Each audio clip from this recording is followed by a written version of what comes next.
Did you catch that cut? In just those 15 seconds, the Return of the King's editor Jamie Selkirk uses a crazy number of hidden editing tricks. This scene is probably most famous for its epic grandeur.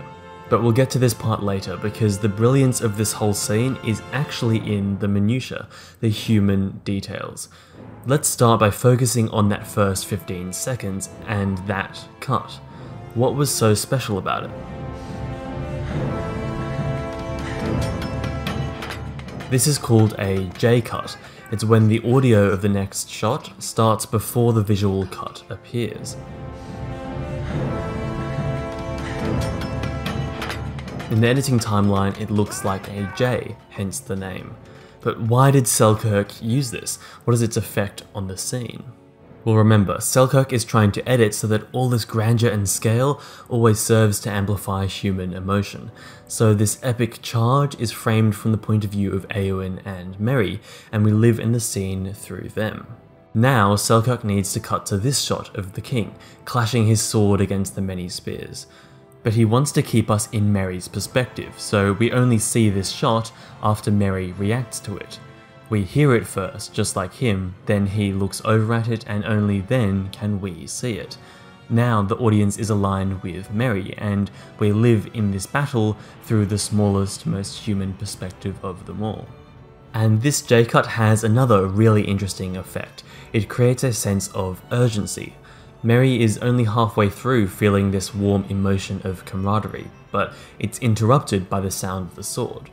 This sense of urgency and impending conflict is maintained by Selkirk at every level of the scene's edit. At the beginning of those 15 seconds, Selkirk juxtaposes these two shots in what is called an action match cut. These spears become visceral, symbolic arrows pointing towards the impending clash between the armies. After that match on action, Selkirk cuts to this reaction shot of Éowyn. It humanizes the threat of violence and once again brings us into her human perspective as she reacts to the battle. Reaction shots are everywhere in this scene. You may have missed this one right here. Selkirk doesn't make a clean match on action, which would have looked like this.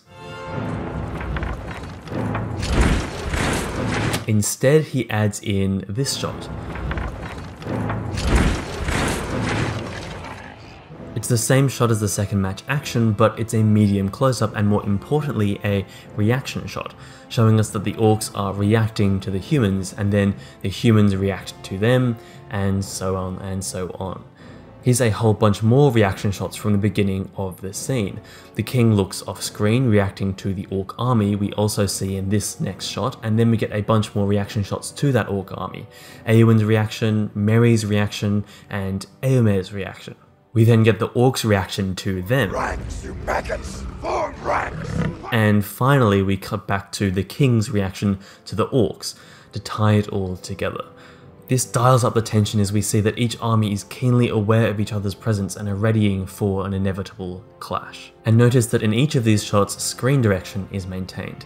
In this match cut, we mentioned that the spears were visceral symbolic arrows. The human spears point left to right, and the orcs point right to left. And throughout all of these reaction shots, that screen direction is maintained. The humans look to screen right, and the orcs to screen left. In this way, the opposing screen directions reflect the opposition of the armies and further the sense of the impending clash. So that's the setup. In the space of about 2.5 minutes, Selkirk has effectively built up this incredible tension that just can't wait to be released. And finally, we get the payoff.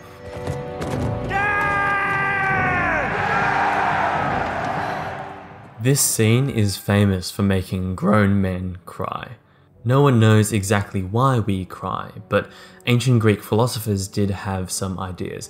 Aristotle coined the term catharsis, the process of releasing strong or repressed emotions. Selkirk has spent the past 2 minutes building up this incredible tension inside us. He spent the past 2 minutes reminding us of this impending violence. He spent the past 2 minutes putting us in the perspective of Merry and Éowyn, who throughout the past 8 hours of the trilogy have always been restricted from doing the things they want. In particular, Éowyn and Merry are restricted by the king, who didn't allow them to come to battle. Selkirk makes sure to remind us of that fact in this scene. spears shall be shaken! From Eowyn and Merry's perspective, we're stuck there waiting for these armies to clash, waiting for the death to come. There is just so much tension and repressed emotion built up inside us. And then the king shouts, "Death." The first time he yells it, he aims it at the enemy. The motion of his spear and Selkirk's carefully cut camera motion emphasizing this fact. It's powerful, but it's what you would expect. Of course they want to kill the enemy. But then he goes further.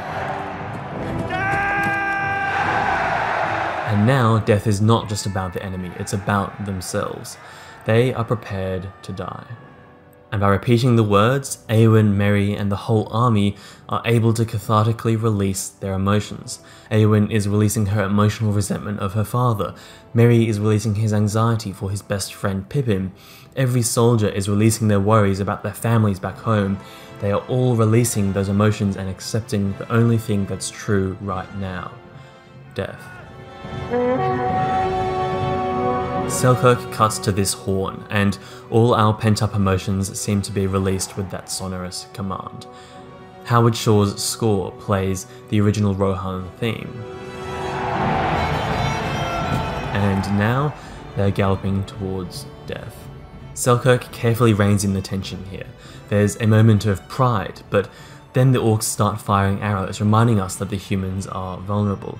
Selkirk starts with a fairly wide shot to show the damage and reinforce our vulnerability. But then he cuts to Merry, once again screaming death.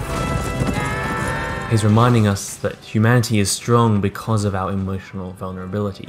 So with each successive volley, he cuts into tighter and tighter shots to show less and less damage, and at every stage of the edit, Selkirk reminds us that the army's ability to be emotionally vulnerable is their strength.